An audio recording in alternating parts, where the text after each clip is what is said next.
Shalom, Kol Harav. Donc, dernièrement, Shalom. on a parlé, grâce à vous, de ce très intéressant sur un statut d'un juif, ceux qui font une conversion, les Khumra, on a parlé de ça, donc des gens qui n'ont pas les preuves tout à fait.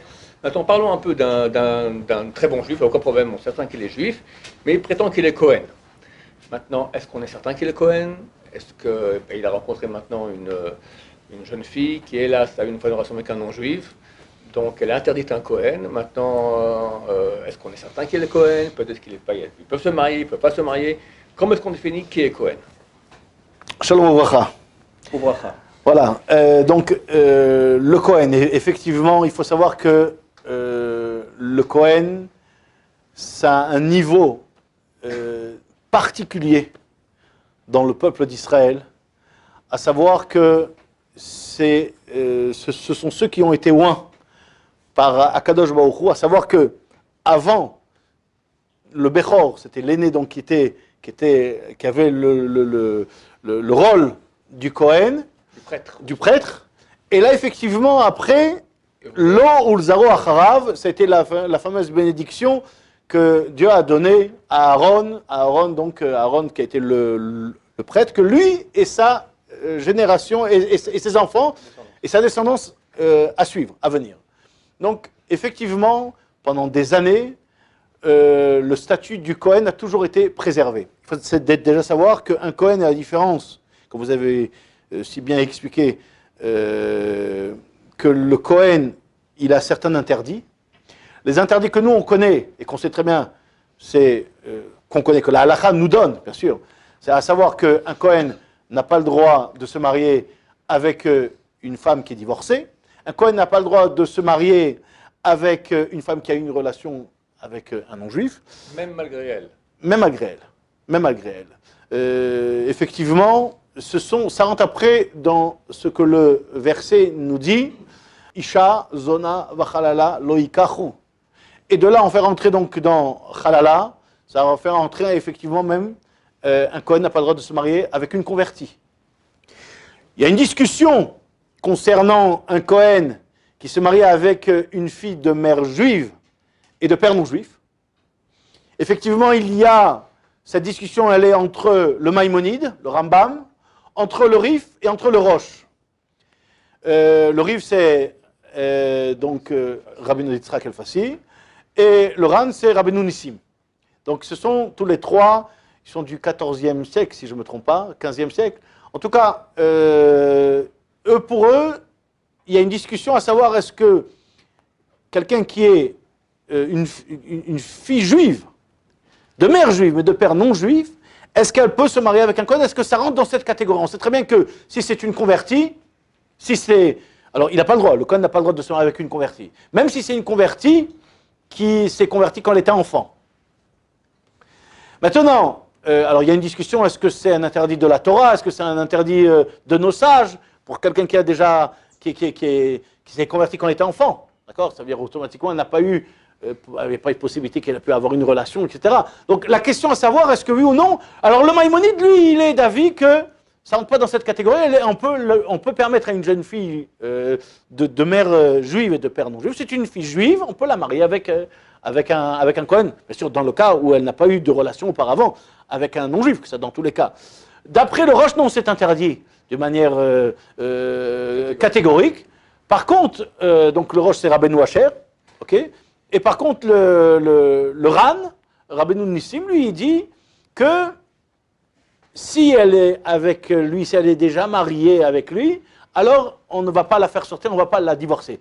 Alors, la halakha, elle est claire, et comme ça, le Shulchan Aruch, Rabbi Yosef Karo, il dit qu'il n'y a aucune possibilité. Il écrit, mais lui, il va, d'après l'avis du Rosh, de Rabbeinu Asher, notre maître Rabbeinu Asher, à savoir que c'est exactement dans la même catégorie de cas, à savoir que si elle est de mère juive et de père non juif, elle rentre dans la même catégorie qu'elle interdit à un Kohen. Par contre, les commentateurs qui suivent, les décisionnaires qui sont sur le Shulchan Aruch, ok, ils écrivent comme le Bet Shmuel et encore d'autres, ils disent que si elle est dans un cas où elle a été mariée, par exemple, le cas qui a été mariée déjà civilement, où elle vit déjà avec lui, etc., il y aurait dans certains cas une possibilité de pouvoir lui permettre. Encore une fois, je parle dans le cas où on parle d'une fille juive qui n'a pas eu de relation avec un non-juif, elle est de mère juive et de père non-juif. Dans certains cas, il faut voir bien sûr auprès des... Tout de suite, là, Oui. moi, ça m'arrive souvent, donc encore aujourd'hui, voilà, une qui m'écrit, elle vit avec un Cohen, à moins c'est un cas différent. Bon, on va dire, il y a eu des cas, d'accord, son père n'est pas juif, sa mère est juive, elle vit avec un Cohen. Est-ce qu'on peut se marier? La réponse d'habitude, c'est non. Eh ben, je vous ai déjà répondu plusieurs fois qu'il faut tout faire pour lui expliquer que non. Il est clair que non. Maintenant, si elle est ce qu'on appelle... S'ils vivent ensemble... Alors, s'ils sont déjà... Ça veut dire qu'ils sont déjà liés ensemble. Alors, je vais vous dire... Ils vivent dans la même chambre, c'est tout, quoi, mais ils ne sont pas mariés. Alors, voilà. Donc, la question qui avait été demandée, s'ils sont mariés civilement déjà. Déjà, la force du civil, c'est que ça lie déjà une personne au niveau déjà de la loi, et même c'est ce qu'on appelle Kshurim Bekishra Votot. C'est-à-dire qu'ils sont liés d'une manière qu'on ne peut pas les défaire. Moi, je vais vous dire ce que j'ai entendu d'un de mes grands maîtres, qui est le Rav Shalom Essas, que Dieu repose son âme, qui était grand rabbin du Maroc et qui était après grand rabbin à Jérusalem, qui lui est parti dans l'idée de dire que si elles sont effectivement, ils vivent ensemble, ou ça va être très très difficile de les séparer pour X raisons, en prenant en considération l'assimilation, en prenant en considération la situation en France, en sachant que c'est très compliqué déjà de trouver son âme sœur, et qui mieux que vous pourrez me le dire qu'effectivement vous avez énormément de questions qui viennent dans ce sens-là. Si maintenant on va commencer, ça veut dire, on se doit maintenant de se tenir à une halakha qui est très stricte, mais comme il y a des décisionnaires dans ce cas-là spécifique, encore une fois, je ne parle pas ni d'une divorcée que c'est interdit, personne ne va vous le permettre, ni d'une convertie que c'est interdit, personne ne va vous le permettre, et ni si elle a eu une relation avec un non-juif. Alors à cela, par contre, j'ai donné une décision à l'époque, cette question avait été demandée par le Rav Hillel Pevzner, qui était le Dayan de la communauté de Lubavitch, puis après le Rav Aouzi, Rav Yosef Aouzi Alava Shalom, qui était aussi un des rabbins de la communauté orthodoxe Lubavitch en France, à savoir qu'une jeune fille qui est venue et qui a raconté qu'elle a eu une aventure. Maintenant, ce n'est pas allé jusqu'à... Et là, on rentre après dans des détails un peu plus prescrits. Qu'est-ce qui est appelé d'avoir une relation ou pas? Et dans un cas spécifique, on avait cherché effectivement plus loin à savoir si effectivement il y a eu un acte, qu'on appelle donc l'acte que vous comprenez tous, ok? À savoir, est-ce que dans ce cas-là, elle va être interdite ou pas? Mais ça, encore une fois, ce sont des cas très, très, très compliqués et très spécifiques. Donc, on se doit quand même de demander à un juge rabbinique, à un dayan, effectivement, pour rentrer, et lui il sera là pour comprendre et voir, effectivement. Mais il est clair que si elle a une relation avec un non-juif, il n'y a aucune possibilité. Là, on parle dans le cas où c'est une fille juive, et on parle qu'elle n'a eu aucune relation avec un non-juif, donc on ne parle pas d'une convertie, elle est de mère juive et de père non-juif. Et là, effectivement, on retrouve, dans certains cas, comme ça m'avait dit donc le Rav Messas, le fait qu'il y a des décisionnaires qui disent s'ils sont déjà liés, ou s'ils sont déjà paxés, ou s'ils sont déjà mariés civilement, ou même s'ils vivent ensemble et que c'est très compliqué de pouvoir, après qu'on leur a expliqué qu'on ne peut pas, etc., dans certains cas, on pourrait leur permettre. Alors maintenant, on revient sur le Cohen. Le Cohen qui vient, qui dit « je suis Cohen ». Alors déjà, il sait sur quoi il va s'engager. Il sait que déjà, il va avoir plusieurs choses qui lui sont interdites. Attention, si maintenant on sait qu'il est Cohen de père Cohen et de grand-père Cohen, c'est ce qu'on appelle les Kohanim Meyuchassim, qui sont de lignée de Kohanim et qu'on est sûr sur leur Keuna. Il ne pourra pas maintenant venir nous voir et nous dire bah, écoutez, je ne sais pas, j'ai cru entendre que ma mère, elle a eu une relation avec un non-juif, donc automatiquement ça me rend halal, donc automatiquement je perds mon Kohen. C'est quoi halal? Ça veut dire qu'il perd son statut de Keuna. Attention, on sait très bien que s'il va venir, attention, là il est en train de mettre la main, il est en train de lever la main d'une manière négative, ouais. sur la sainteté de Aaron. 3300 ans. Kedushato shel Aaron, la sanctification de Cohen. Il faut savoir qu'on a eu des cas, et là, c'est trop long pour expliquer, et la vérité, il y a beaucoup de détails, mais il faut savoir que un péché entraîne un autre. Et la situation, elle est qu'une personne qui vient, qui a envie de se marier avec une convertie, ou a envie de se marier avec une femme divorcée, on dit qu'après la relation qu'ils ont eue, très très vite, ça s'estompe. Et là, automatiquement, après, pour revenir en arrière et de dire non, effectivement, je suis Cohen, parce qu'il va engranger, il va entraîner avec lui, sa famille, ses frères, ses parents, etc. Et à savoir quel est l'impact que ça peut avoir. Donc, une personne qui vient qui dit qu'il est Cohen, à la base, il doit amener effectivement des preuves qu'il est Cohen. Mais attention, le Shulchan Aruch, il nous dit, quelqu'un qui dit Cohen et qui n'a pas vraiment des preuves, il reste quand même qu'on va lui donner tous les interdits qu'un Cohen. Ça veut dire que dans le doute, il ne pourra pas rentrer dans un cimetière, parce qu'on sait très bien qu'un Cohen n'a pas le droit voilà, comme vous expliquez. Et aussi, deuxièmement, aussi, il a interdit de se marier avec une personne, avec toutes ces femmes-là qui sont interdites.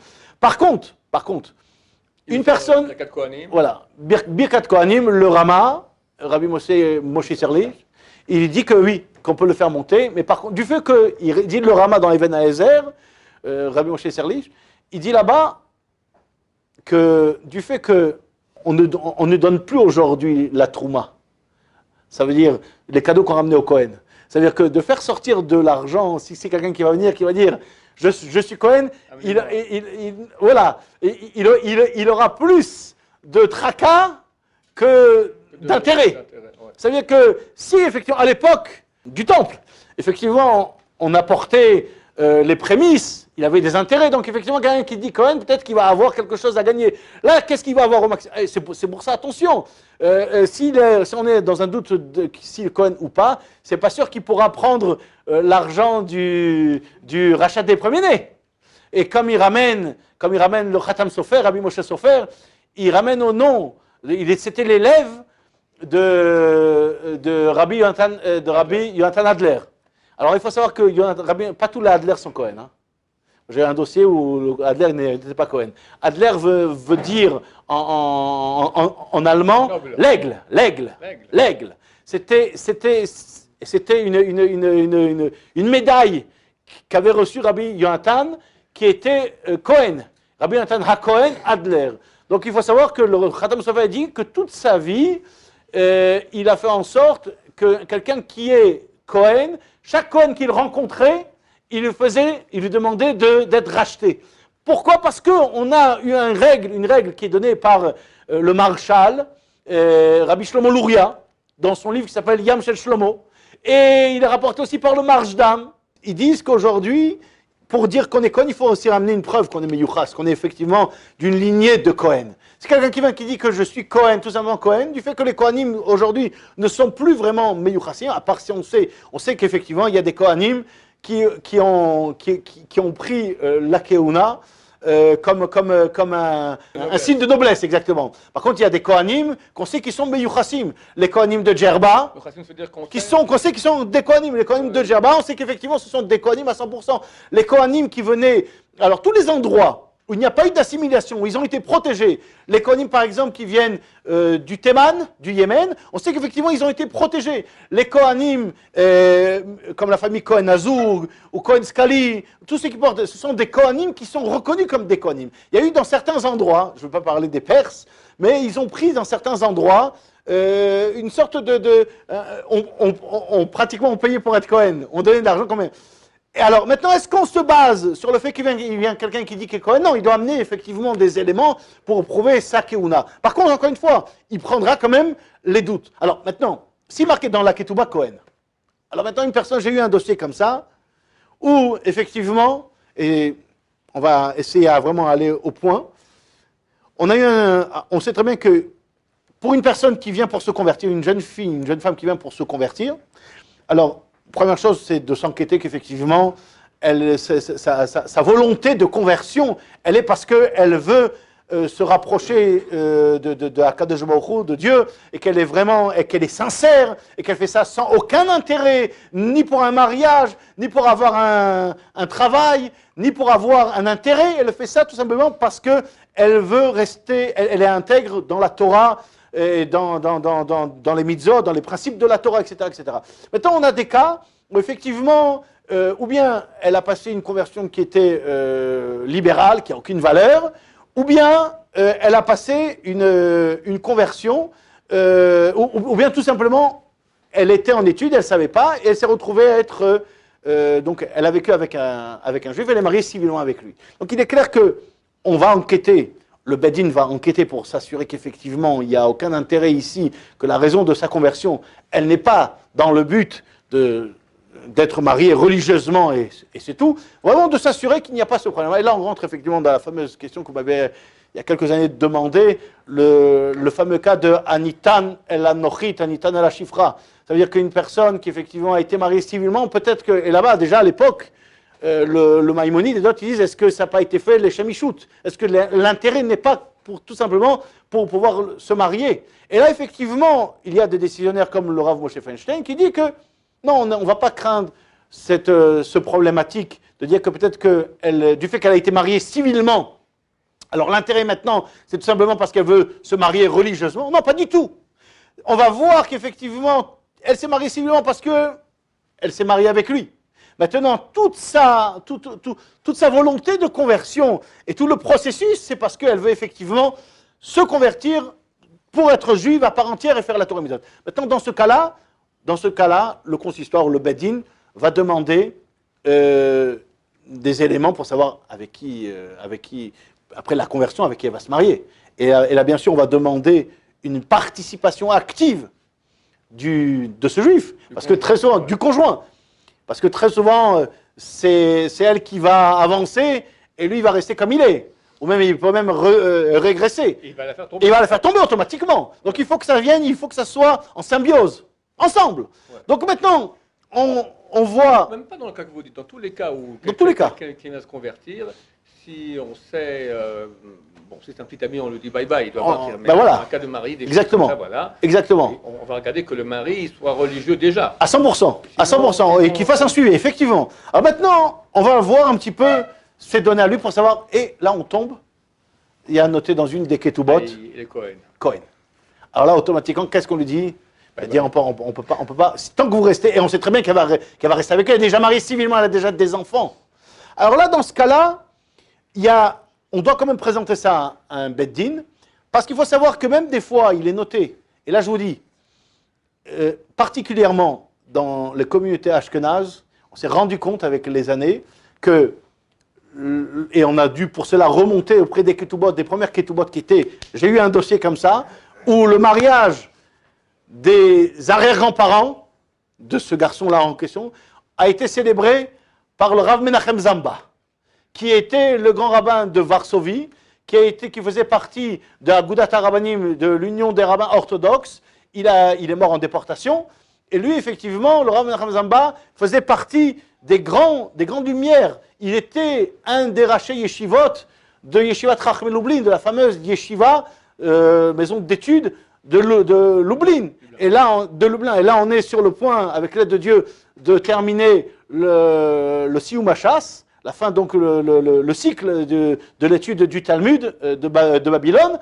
Et effectivement, ça a été un de ceux qui ont énormément poussé. Donc, c'était une lumière d'Israël. Et là, on retrouve dans la Ketouba, donc de l'arrière-grand-mère, aucune mention du Cohen, si ce n'est qu'il est noté là-bas sur le nom de la Kala, donc la mère.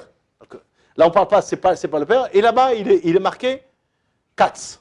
Donc, qu'est-ce qui s'est passé là? Katz, c'est Cohen Sedek. Ouais. Donc, ce sont comme les Kohanim, comme on dit Kogan, comme Katz, comme Khan, qui sont effectivement. Mais là, voilà, ce qui s'est avéré, et on sait très bien que chez les Ashkenazim, la mention de Cohen et de Lévi dans la Ketouba, elle est très importante. Il faut savoir qu'au niveau d'un get, d'un divorce religieux, si, pour les Ashkenazes, si celui qui vient de divorcer, il est Cohen ou il est Lévi, il devrait être noté à Cohen ou à Lévi. Chez les Séfaradim, non. Maran le Bet Yosef, il dit qu'on n'écrit pas ni Cohen ni Lévi.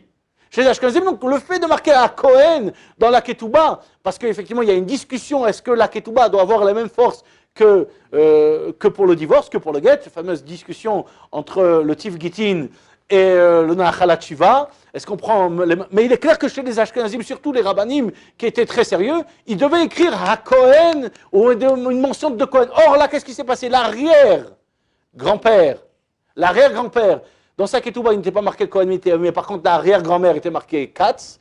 Et ce qui a dû se passer, c'est qu'avec les années, ils se sont un petit peu mêlés les pinceaux et ils ont décidé de dire que quoi? Ils ont décidé de dire que quoi? On est Cohen. Donc, très souvent, il faut enquêter et voir, effectivement, surtout que s'il n'y a pas une résonance de Cohen. Un élève oui. converti, métis, il s'appelait Cohen. Oui. D'où ça vient, je ne sais pas. C'est un Chacham aujourd'hui, Baruch Hashem. Eh bien, c'est là qu'on arrive à un point intéressant, que le nom Cohen ne va pas dire automatiquement qu'il est Cohen. On peut apporter un nom Cohen. J'ai même... juif, mais voilà, effectivement. Donc le nom Cohen n'est pas. Donc c'est là qu'on rentre dans une question halachique. Est-ce qu'on se base sur la ketouba? Alors qu'on sait très bien que, alors effectivement, d'après le Shulchan Aruch, on est Ma'alim Keuna, les Gabé Ashtarot, qu'on peut se baser sur ce qui est marqué dans un acte pour s'il est Cohen. Mais ça c'était à l'époque où effectivement on allait enquêter, où on savait très bien le rabbin qui l'écrivait. Aujourd'hui, sur quelle base il va noter à Cohen? Sur que si effectivement à l'époque du Rav Menachem Zamba, je parle avant-guerre, il était marqué là-bas à Cohen, alors j'aurais dit, il a fait son enquête. Mais là, le rabbin qui est venu après, qui a entendu, de qui il a entendu? Eh bien, de l'époux, du Khatan. Ouais. Cohen, mais oui, on sait qu'on est Cohen.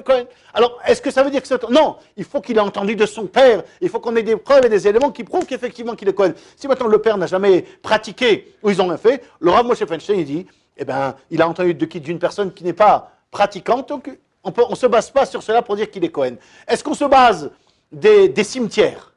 Est-ce qu'on se base d'une pierre tombale où il y a marqué dessus Cohen, où il y a là-bas les signes des mains comme ça qui sont Cohen? Alors à cela, j'ai eu un dossier et je suis parti enquêter auprès du président des cours rabbiniques de l'Union orthodoxe des rabbins, le Rav Ari Ralbag, qui lui a été aussi pendant longtemps président des cours rabbiniques à Amsterdam. Il me dit la chose suivante. Il me dit, Rav Raviv, à Amsterdam, le cimetière juif était sous la main du tribunal rabbinique, du Beddin. On ne faisait pas rentrer qui on veut.